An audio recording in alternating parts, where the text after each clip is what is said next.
मोक्षमार्गस्य नेतारं भेत्तारं कर्मभूभृतां ज्ञातारं विश्वतत्त्वानां वंदे तद्गुणलब्धये।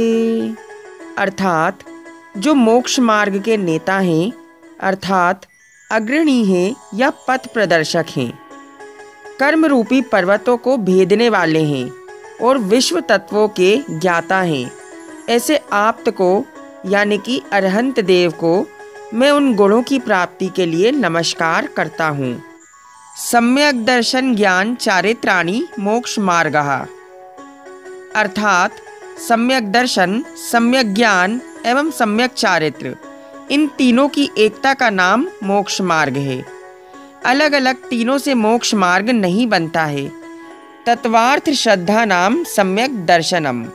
अर्थात पदार्थों का यथार्थ श्रद्धान सम्यक दर्शन है। तन निसर्गा दधिगमाद वा। अर्थात वह सम्यक दर्शन स्वभाव से अथवा परोपदेश से उत्पन्न होता है। निसर्गज और अधिगम सम्यक दर्शन कैसे कहते हैं? जो पर के उपदेश के बिना जिन बिंब दर्शन, जिन महिमा दर्शन इत्यादि से उत्पन्न होता है, वे निसर्गज सम्यक दर्शन कहलाता है। जो गुरु आदि पर के उपदेश से उत्पन्न होता है, वह अधिगमज सम्यक दर्शन कहलाता है। जीवादि पदार्थों का श्रद्धान करना सम्यक दर्शन है। ये पहले हमने आपको बता दिया है। अब तत्व कौन कौन से हैं, इसे बताने के लिए आचार्य श्री आगे सूत्र बताते हैं। जीवा जीवाश्रव बंध संवर निर्जरा मोक्षास तत्वम। अर्थात जीव, अजीव, आश्रव, बंध, संवर, निर्जरा और मोक्ष, ये 7 तत्व हैं। दर्शकों, जीवादि तत्व किसे कहते हैं, आइए जानते हैं। जिसमें चेतना पाई जाती है वह जीव है। जिसमें चेतना नहीं पाई जाती है वह अजीव है। कर्मों के आने के द्वार को आश्रव कहते हैं। आत्मा और कर्म प्रदेशों का परस्पर एक में एक हो जाना बंध है, यानी कि कर्मों का आत्मा से आके लगना बंध कहलाता है। आते हुए कर्मों का रुक जाना संवर है। संचित कर्मों का एक देश अलग हो जाना निर्जरा है और सभी कर्मों का आत्मा से अलग हो जाना मोक्ष। नाम स्थापना द्रव्य भाव तस्य तन्यासः। अर्थात नाम स्थापना द्रव्य भाव से उन जीवादि पदार्थों का निक्षेप करना चाहिए। नाम निक्षेप आदि किसे कहते हैं? संज्ञा के अनुसार गुण रहित वस्तु में व्यवहार के लिए अपनी इच्छा से की गई संज्ञा को नाम निक्षेप कहते हैं। जैसे किसी का नाम सन्मति रख देना। स्थापना निक्षेप धातु, काष्ठ, पाषाण इत्यादि के चित्र व मूर्ति में या अन्य पदार्थ में ये वे है। इस प्रकार स्थापित करने को स्थापना निक्षेप कहते हैं। इसके 2 भेद हैं, तदाकार स्थापना और अतदाकार स्थापना। जैसे पार्श्वनाथ की प्रतिमा में तीर्थंकर पार्श्वनाथ की स्थापना करना तदाकार स्थापना कहलाता है। और जैसे शतरंज की गोटी में वजीर, वाशा आदि की स्थापना करना अतदाकार स्थापना है। तीसरा द्रव्य निक्षेप। भूत और भावी अवस्था के कारण व्यक्ति या वस्तु की उसी अभिप्राय से पहचान करना द्रव्य निक्षेप है। जैसे सेवानिवृत्त शिक्षक को शिक्षक कहना तथा इंजीनियरिंग पढ़ने वाले विद्यार्थी को इंजीनियर आदि कहना। चौथा भाव निक्षेप। वर्तमान पर्याय युक्त वस्तु को भाव निक्षेप कहते हैं। जैसे डॉक्टर को डॉक्टर कहना, तीर्थंकर प्रकृति के उदय से तीर्थंकर कहना आदि। प्रमाण नय रधिगमः। अर्थात उन जीवादि पदार्थों का प्रमाण एवं नयों के द्वारा ज्ञान होता है। प्रमाण एवं नय किसे कहते हैं? सकलादेशः प्रमाणाधीनः, विकलादेशः नयाधीनः। यानी कि प्रमाण सकल देश रूप है और नय एक देश रूप। आइए इनके अर्थ समझते हैं। पदार्थ का संपूर्ण ज्ञान जिसे प्राप्त होता है वह प्रमाण है। जिससे पदार्थ का आंशिक ज्ञान प्राप्त होता है वह नय कहलाता है। निर्देश स्वामित्व साधना अधिकरणः स्थिति विधानतः, अर्थात निर्देश स्वामित्व साधन अधिकरण स्थिति विधान से जीवादि पदार्थों का ज्ञान होता है। निर्देश आदि किसे कहते हैं? आइए उदाहरण सहित इन्हें जानते हैं। वस्तु के स्वरूप का कथन करना निर्देश है। वस्तु के अधिपत्य को स्वामी कहते हैं। जिस निमित्त से वस्तु उत्पन्न होती है वह साधन है। वस्तु के आधार को अधिकरण कहते हैं। जितने काल तक वस्तु रहती है वह स्थिति है। वस्तु के भेद प्रभेद को विधान कहते हैं। सत संख्या क्षेत्र स्पर्शन कालांतर भावाल्प बहुत्वेश्च, अर्थात सत संख्या क्षेत्र स्पर्शन काल अंतर भाव और अल्प बहुत्व के द्वारा भी जीवादि पदार्थों का ज्ञान प्राप्त होता है तथा चा शब्द का आशय है कि केवल प्रमाण नय और निर्देश आदि के द्वारा ही जीवादि का ज्ञान नहीं होता, किंतु सत संख्या आदि 8 अनुयोग द्वारा भी जीवादि पदार्थों का ज्ञान प्राप्त होता है। सत आदि किसे कहते हैं? वस्तु के अस्तित्व को सत कहते हैं। वस्तु की गणना को संख्या कहते हैं। वस्तु के वर्तमान काल के निवास स्थान को क्षेत्र कहते हैं। वस्तु के त्रिकाल संबंधी निवास स्थान को स्पर्शन कहते हैं। किसी क्षेत्र में स्थित वस्तु के समय की मर्यादा को काल कहते हैं। विरह काल यानी कि उसके बीच में कितना अंतर है, इसको अंतर कहते हैं। औपशमिक आदि परिणामों को भाव कहते हैं और अन्य पदार्थ की अपेक्षा किसी वस्तु का कम ज़्यादा होने को अल्प बहुत्व कहते हैं। मति श्रुतावधि मनः पर्याय केवलानि ज्ञानम, अर्थात मति ज्ञान, श्रुत ज्ञान, अवधि ज्ञान, मनः पर्याय ज्ञान और केवल्य ज्ञान, ये 5 ज्ञान हैं। मति ज्ञान आदि किसे कहते हैं? जो ज्ञान 5 इंद्रिय और मन के द्वारा होता है वह मति ज्ञान कहलाता है। मति ज्ञान से जाने हुए पदार्थ का जो विशेष ज्ञान होता है वह श्रुत ज्ञान कहलाता है। जैसे घटः अस्ति, ऐसा शब्द कहने पर कर्ण इंद्रिय रूप मति ज्ञान के द्वारा घटः अस्ति ये शब्द ग्रहण किया। इस शब्द से जो घट नामक पदार्थ है ऐसा ज्ञान हुआ वह श्रुत ज्ञान है। ठंडी हवा का लगना मति ज्ञान है। गर्म कपड़े पहनना आदि हिताहित का विचार होना श्रुत ज्ञान है। विशेष शब्द का ज्ञान मति ज्ञान और अर्थ का ज्ञान होना श्रुत ज्ञान कहलाता है। द्रव्य, क्षेत्र, काल और भाव की मर्यादा लिए हुए रूपी पदार्थों का इंद्रियादि की सहायता के बिना जो प्रत्यक्ष ज्ञान होता है वह अवधि ज्ञान कहलाता है। इंद्रिय और मन की सहायता के बिना ही दूसरे के मन में स्थित रूपी पदार्थों का द्रव्य, क्षेत्र, काल, भाव की सीमा सहित जो प्रत्यक्ष ज्ञान होता है वह मनः पर्याय ज्ञान कहलाता है। मनः पर्याय ज्ञान का क्षयोपशम 6वें गुणस्थान से 12वें गुणस्थान तक रहता है, किंतु गुरु उपदेशानुसार इसका प्रयोग 6वें एवं 7वें गुणस्थान में होता है। जो त्रिकालवर्ती समस्त द्रव्यों की अनंत पर्यायों को एक साथ स्पष्ट रूप से जानता है वह केवल्य ज्ञान कहलाता है। तत्प्रमाणे, अर्थात वे मति आदि ज्ञान 2 प्रमाण रूप है, प्रत्यक्ष प्रमाण और परोक्ष प्रमाण। प्रत्यक्ष प्रमाण और परोक्ष प्रमाण किसे कहते हैं? इंद्रिय और मन की सहायता के बिना आत्मा मात्र से पदार्थों को स्पष्ट जानने वाला ज्ञान प्रत्यक्ष प्रमाण है। इंद्रिय और मन की सहायता से होने वाले पदार्थों के ज्ञान को परोक्ष प्रमाण कहते हैं। आद्य परोक्षम, अर्थात आदि के 2 अर्थात मति ज्ञान और श्रुत ज्ञान परोक्ष हैं। परोक्ष का लक्षण कहा।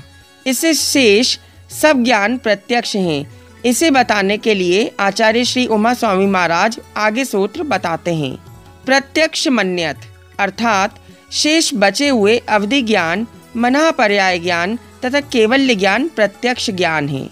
मति स्मृति संज्ञा चिंता अभिनिबोध इत्यनर्थांतरम, अर्थात मति स्मृति संज्ञा चिंता और अभिनिबोध ये सब एकार्थवाची हैं, अर्थात मति ज्ञान के पर्यायवाची नाम हैं। मति आदि किसे कहते हैं? इंद्रिय और मन की सहायता से जो ज्ञान होता है वे मति कहलाता है। पूर्व में जानी हुई वस्तु का स्मरण करना स्मृति है। जैसे मैंने जिन बिंबों के दर्शन किए, और सामायिक में उन जिन बिंबों के दर्शन करना स्मृति है। जाति स्मरण अर्थात पूर्व भव का स्मरण भी स्मृति ज्ञान है। ये वही है जिसे पूर्व में देखा था। ऐसे स्मृति और प्रत्यक्ष के जोड़ रूप ज्ञान को संज्ञा कहते हैं। इसका अपर नाम प्रत्यभिज्ञान भी है। जैसे ये वही नगर है जो कल देखा था, ये वही मुनिराज हैं जिनके दर्शन पिछले वर्ष किए थे, ये वही आत्मा है जो कल थी। चिंता का दूसरा नाम तर्क है। हमारे चारों ओर के ज्ञान अर्थात व्याप्ति को तर्क कहते हैं और अविनाभाव संबंध को व्याप्ति कहते हैं। जैसे जहाँ जहाँ धूम है वहाँ वहाँ अग्नि है, और जहाँ जहाँ अग्नि नहीं है वहाँ वहाँ धूम अर्थात उसकी लपटें भी नहीं हैं। जहाँ जहाँ ज्ञान दर्शन है वहाँ वहाँ आत्मा है, और जहाँ जहाँ आत्मा नहीं है वहाँ वहाँ ज्ञान दर्शन भी नहीं है। साधन से साध्य के ज्ञान को अभिनिबोध कहते हैं। इसका दूसरा नाम अनुमान भी है। जैसे लपटों से अग्नि का ज्ञान होना, नाड़ी चल रही है तो जीव का ज्ञान होना, यदि राग द्वेष हो रहे हैं तो मोहनीय कर्म के सद्भाव का ज्ञान होना, शरीर में आत्मा रुका हुआ है इसलिए आयु कर्म का ज्ञान होना। तदिंद्रिया निंद्रिये निमित्तम अर्थात वह मति ज्ञान इंद्रिय और अनिंद्रिय अर्थात मन की सहायता से होता है। इंद्रिय एवं अनिंद्रिय किसे कहते हैं? जिसके द्वारा संसारी जीवों की पहचान होती है वह इंद्रिय है। अनिंद्रिय अर्थात मन, इसका दूसरा नाम अंतःकरण भी है। अवग्रह हावाय धारणः अर्थात अवग्रह, इहा, अवाय और धारणा ये मति ज्ञान के भेद हैं। मति ज्ञान के 4 भेद होते हैं। अवग्रह आदि किसे कहते हैं? किसी चीज को देखने से जो ज्ञान होता है उसे अवग्रह कहते हैं। जैसे चक्षु इंद्रिय के द्वारा यह पुरुष है ऐसा ग्रहण करना। अवग्रह के द्वारा जाने हुए पदार्थ को विशेष रूप से जानने की इच्छा करना इहा है। जैसे इसकी भाषा, रूप, उम्र आदि क्या है। भाषा आदि विशेषों के द्वारा उसकी विशेषता का अच्छी तरह से जान लेना अवाय है। जैसे यह पुरुष है, युवा है, गौर वर्ण का है इत्यादि। अवाय से निश्चय किए हुए पदार्थ को कालांतर में नहीं भूलना धारणा कहलाती है। अवग्रह आदि का कथन किया। अब इनके भेदों को दिखाने के लिए आचार्य श्री उमा स्वामी महाराज आगे सूत्र कहते हैं। बहु बहुविध क्षिप्राणि श्रितानुक्तः ध्रुवाणाम सेत्राणाम अर्थात बहु बहुविध, क्षिप्र, अनिःसृत, अनुक्त, ध्रुव और प्रतिपक्ष सहित अर्थात अल्प, अल्पविध, अक्षिप्र, निःसृत, उक्त और अध्रुव, इन 12 प्रकार के अर्थों को अवग्रह आदि होते हैं। बहु आदि किसे कहते हैं? एक से अधिक पदार्थों को देखकर ज्ञान होना बहु कहलाता है। जैसे मुनि संग सेना या वन को एक समूह रूप में जानना बहु ज्ञान है। एक या अल्प अर्थात एक वस्तु का अवग्रह आदि ज्ञान होना एक या अल्प कहलाता है। जैसे एक पेन, एक पुस्तक आदि। बहुविध अर्थात बहु प्रकार की वस्तु का अवग्रह आदि ज्ञान होना बहुविध है। जैसे अनेक प्रकार के अनाज का समूह देखना, अनेक प्रकार के वनों के समूह को देखना आदि। एक प्रकार की वस्तु का अवग्रह आदि ज्ञान होना एक विध या अल्पविध कहलाता है। जैसे बहुत बर्तनों में रखा एक जाति की गाय का घी शीघ्र ही जान लेना क्षिप्र कहलाता है। जैसे ट्रेन निकली, आपने शीघ्र पड़ा मुंबई हावड़ा मेल, धीरे धीरे जानना अक्षिप्र कहलाता है। जैसे धीमी गति से समाचार सुनना। वस्तु के कुछ भाग को देखकर पूर्ण वस्तु का ज्ञान होना अनिःसृत कहलाता है। जैसे किसी के मात्र पैर देखने से उस व्यक्ति का ज्ञान होना। पूर्ण वस्तु को देखकर जानना निःसृत कहलाता है। बिना कहे अभिप्राय से जानना अनुक्त कहलाता है, जैसे मूक बधिर के इशारे को समझ लेना। उदाहरण, कोई विद्यार्थी परीक्षा परिणाम लेकर आ रहा है, वह प्रसन्नता के साथ आ रहा है, तब समझ लेना कि वह पास हो गया, और वह अपना मुंह लटकाकर आ रहा है, तब यह समझ लेना कि वह फेल हो गया। मुख से कहने पर जानना उक्त कहलाता है। यथार्थ ग्रहण को ध्रुव कहते हैं, अथवा पर्वत आदि स्थिर पदार्थों का ज्ञान होना ध्रुव कहलाता है। इसी प्रकार क्रम से दीपक की लो, बिजली आदि में उत्पाद विनाश युक्त वस्तु का ज्ञान होना अध्रुव कहलाता है। अर्थस्य, अर्थात ये बहु आदि विशेषण पदार्थ के होते हैं। क्या ये अवग्रह आदि सभी इंद्रिय और मन से होते हैं, या इनमें विषय की अपेक्षा कुछ भेद हैं? ये पदार्थों के भेद हैं। प्रगट व्यक्त रूप वस्तु के संबंध में 6 बहुविध, क्षिप्र, निःसृत, उक्त, ध्रुव और इनके 6 प्रतिपक्षी एकविध, अक्षिप्र, निःसृत, उक्त और अध्रुव, कुल 12 प्रकार के पदार्थ 5 इंद्रियों और मन के विषय बनकर अवग्रह, इहा, अवाय और धारणा 4 ज्ञान द्वारा ज्ञात होते हैं। नेत्र आदि इंद्रियों के विषय अर्थ हैं। बहुविध और बहु आदि उनके विशेषण हैं। ये 288 भेद द्रव्य की अर्थ पर्याय को जानते हैं, व्यंजन पर्याय को नहीं जानते। इस सूत्र का यही प्रयोजन है। अब इसी बात को बताने के लिए आचार्य श्री उमा स्वामी महाराज आगे सूत्र कहते हैं। व्यंजनास्यावग्रह, अर्थात व्यंजन अर्थात अव्यक्त पदार्थ का अवग्रह ही होता है, यह आदि नहीं होता। अवग्रह के कितने भेद हैं, आइए जानते हैं। अवग्रह के 2 भेद होते हैं, व्यंजनावग्रह और अर्थावग्रह। अर्थात अव्यक्त अर्थात अप्रगट पदार्थ के ज्ञान को व्यंजनावग्रह कहते हैं। जैसे कान में एक साधारण सी आवाज का आभास होकर रह गया, किंतु बाद कुछ भी नहीं पता लगा कि ये क्या था, इसी को व्यंजनावग्रह कहते हैं। अर्थावग्रह अर्थात स्पष्ट प्रकट पदार्थ के ज्ञान को अर्थावग्रह कहते हैं। धीरे धीरे वह आवाज स्पष्ट हो जाए तो अर्थावग्रह और फिर यह आदि ज्ञान भी हो जाते हैं। इसलिए अस्पष्ट पदार्थ का केवल अवग्रह ज्ञान ही होता है और स्पष्ट पदार्थों के 4 ज्ञान होते हैं। न चक्षुरनिंद्रियाभ्याम, अर्थात व्यंजनावग्रह चक्षु और मन के द्वारा नहीं होता, क्योंकि चक्षु और मन अलभ्य है, अर्थात जो एक दूसरे से मिल नहीं सकते। जैसा कि आगम में कहा है कि श्रुत स्पष्ट शब्द को सुनता है, नेत्र बिना छुए ही रूप को देख लेता है, तथा घ्राण, रसना और स्पर्शन इंद्रियां क्रम से छूकर गंध, रस और स्पर्श को ही जानती हैं। और युक्ति से भी सिद्ध है कि चक्षु आँख में लगे अंजन को नहीं देखती, अतः चक्षु भी मन के समान अलभ्य कहलाती है। बहु आदि विषयों की अपेक्षा मति ज्ञान कितने प्रकार का है? बहु आदि विषयों की अपेक्षा मति ज्ञान के 336 भेद होते हैं, जो इस प्रकार हैं।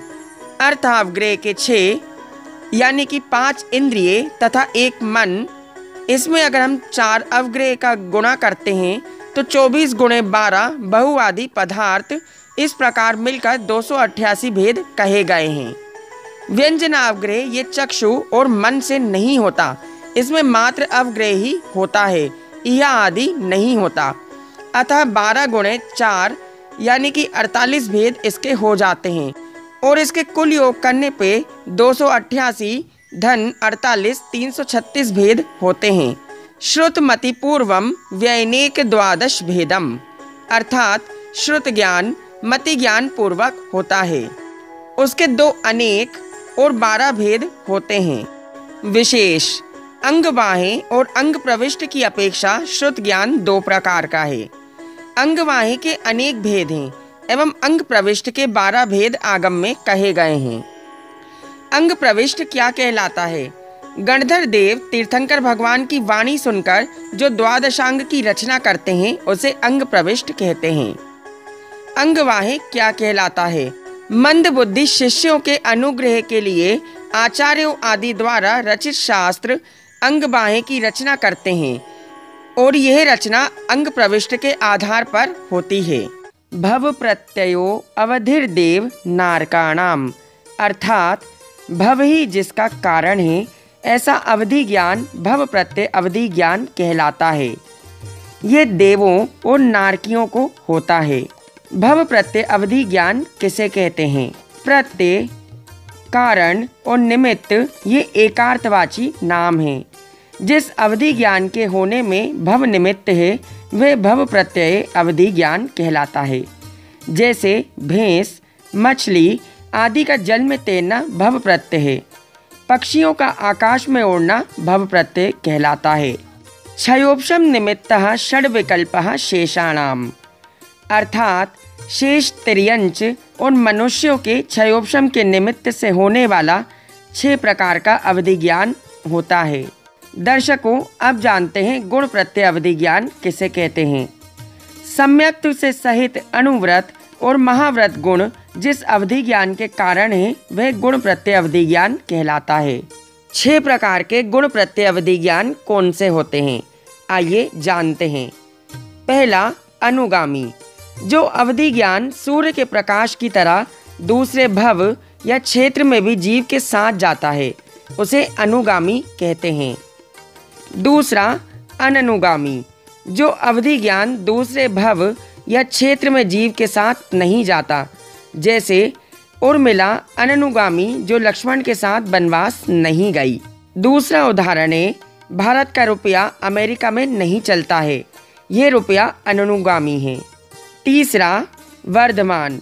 जो अवधि ज्ञान शुक्ल पक्ष के चंद्रमा की तरह कलाओं की तरह बढ़ता रहता है उसे वर्धमान कहते हैं। चौथा, हीयमान। जो अवधि ज्ञान कृष्ण पक्ष के चंद्रमा की कलाओं की तरह घटता रहता है उसे हीयमान कहते हैं। पांचवा, अवस्थित।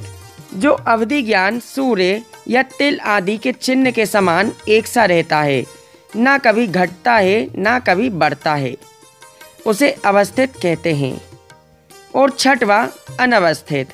जो अवधि ज्ञान हवा से जल की तरंगों की तरह घटता बढ़ता रहता है, जो एक सा नहीं रहता, उसे अनवस्थित अवधि ज्ञान कहते हैं।